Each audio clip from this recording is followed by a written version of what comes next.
Hi everyone, my name is Diane Schubach and I'm the Education Coordinator here at the Historical Society. This year in 2020, we are celebrating the ratification of the 19th Amendment, which gave women in the United States the right to vote. As part of our celebration this year, I will be reading some suffrage stories, like this one.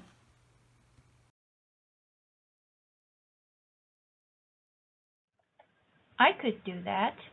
Esther Morris Gets Women the Vote by Linda Arms White. Pictures by Nancy Carpenter.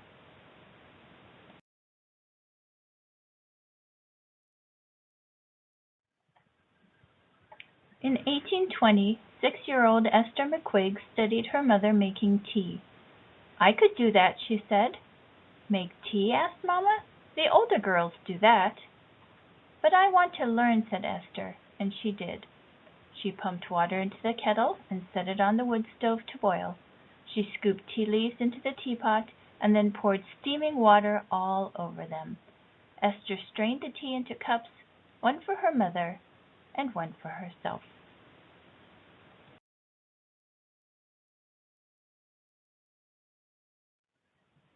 As they sat near the window of their New York house, Esther saw men riding by in their best suits, some carrying flags. "Where are those men going, Mama?" asked Esther. "They are going to vote for the next President of the United States," Mama said. "Will Papa vote?" "Yes, Papa always votes." "Will you vote, Mama?" "No, dear, only men can vote." When Esther was 8, she watched her mother sew a fine seam. The needle pulled thread in and out, tracking tiny, even stitches across the fabric. Esther felt her hands mimicking her mother's. "I could do that," she said, and she did. She made clothes for her dolls from scraps, and when her stitches became neat and straight, she sewed a shirt for Papa.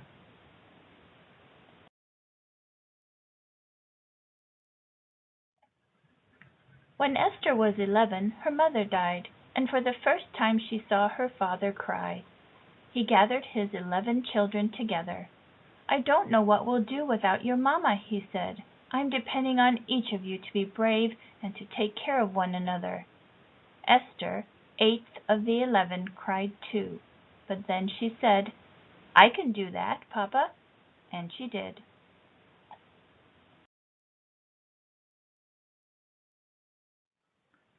When Esther was 19, 6 feet tall and on her own, she earned a living making dresses with leg-of-mutton sleeves for society ladies.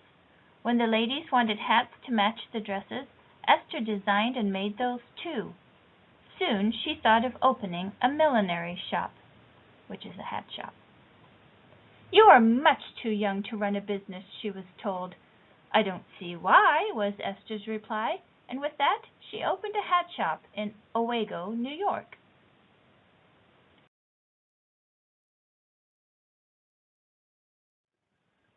Esther started attending abolitionist meetings at her church. Abolitionists are people who fought against slavery. But a throng of people who believed in the right to own slaves threatened to stop the meetings even if they had to tear down the Baptist church where they were held. "You can't do that," Esther said. "I'll stop anyone who tries."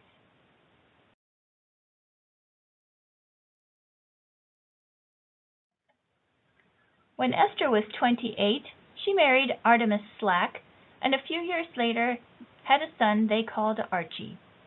But when Artemus died in an accident, Esther made a big decision. "I'm moving to Illinois," she told her friends. "I'll claim the land Artemus owned there and raise our son." "You can't do that," her friends cried. "Illinois is the very edge of civilization. It's full of dangerous people and wild animals." "Yes," she said, "I can," and that was that. In Illinois, she fought long and hard to claim Artemus's land, but was denied her inheritance because she was female. So Esther opened another hat shop. Esther met and married John Morris, a merchant and immigrant from Poland, and in 1851 she gave birth to twin boys, Edward and Robert.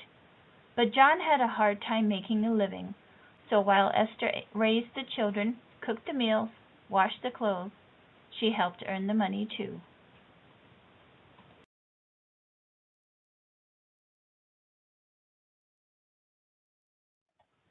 When Esther was 46, she went with John to the presidential election polls and watched through the window while he voted. "You know," she told him when he came out, "I could do that." "Politics is the business of men, my dear," he said. "Humph," said Esther. "It's our country, too." When war broke out between the northern and southern states, Esther was proud that Archie joined the victorious fight of the North to end slavery. Soon after, an amendment to the Constitution granted Negro men all rights of citizenship, including the right to vote. When Esther heard Susan B. Anthony speaking out about women's rights, Esther began to hope that someday women might vote too.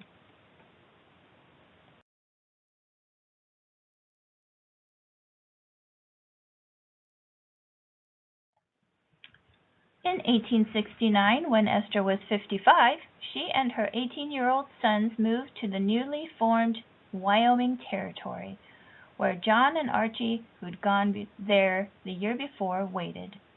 Esther and the boys traveled by train across miles of prairie, then by stagecoach over rocky hills to South Pass City, a dusty, hurriedly built town where gold had been found. Most of the 2,000 people who lived there were rowdy young men. They worked in the mines by day and drank in the saloons by night.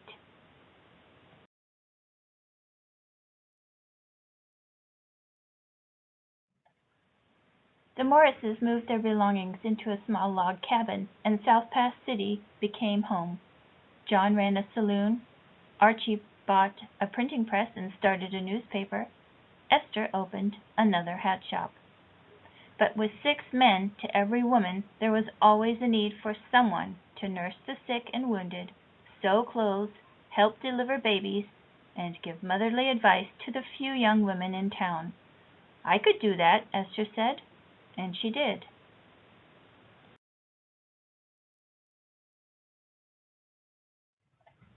One day Esther read a proclamation tacked to a wall. "All male citizens 21 and older are called to vote in the first Territorial Elections." Esther looked around at the disorderly young men.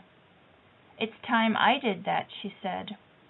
When Esther's sons watched her march towards home, they knew it was more likely that things were about to change than that things would stay the same. Esther invited the 2 men running for the territorial legislature to her home to speak to the citizens. Then she sent out invitations to the most influential people in the territory. Come for tea and talk to the candidates. She scrubbed her tiny home from top to bottom, washed the curtains, and ironed her best dress.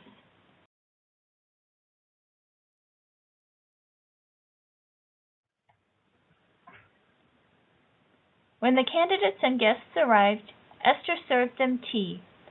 "One thing I like about Wyoming," she said, "is how everyone is important. It takes all of us to run the town, women as well as men."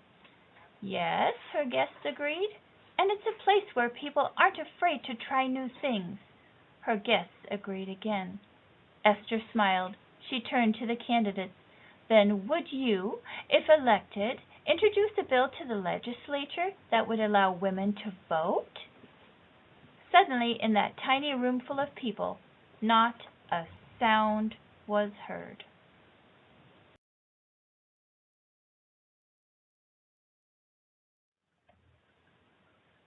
Finally, Colonel William Bright spoke.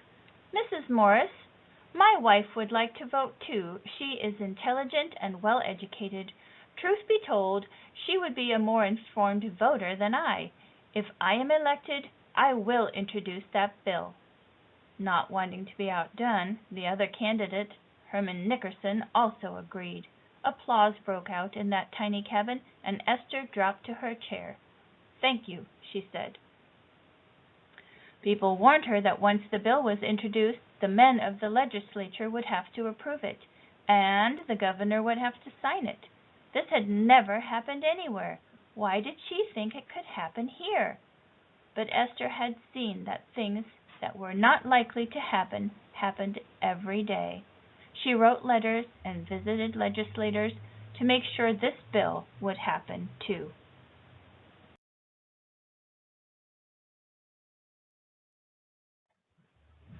And it did.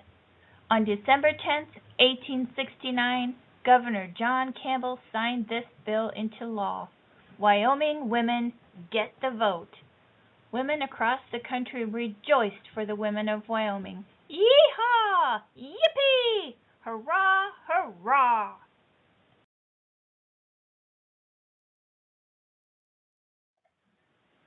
But some people didn't like it. Only 8 days later, Judge James Stillman, the county's justice of the peace, turned in his resignation. He refused to administer justice in a place where women helped make the laws. Word went out that a new justice of the peace was needed. Esther's boys turned to her. "Mama, you could do that," they said, and so she applied. Archie, then the clerk of the court, proudly swore his mother in, making Judge Esther Morris the first woman in the country to hold public office. But Judge Stillman refused to turn over the official court docket to Esther. "Never mind," she said. "Archie, will you please go to the mercantile and buy me a ledger? I'll start my own docket."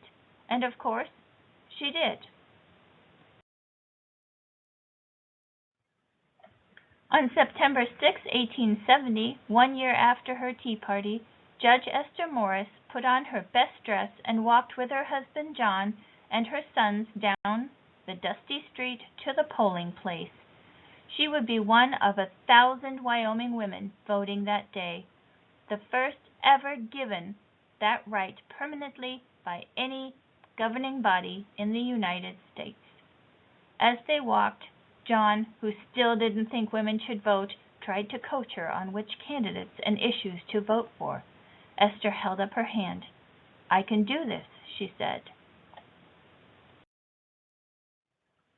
And, of course, she did. Thanks for reading along with me. Join me next time, and until then, take care.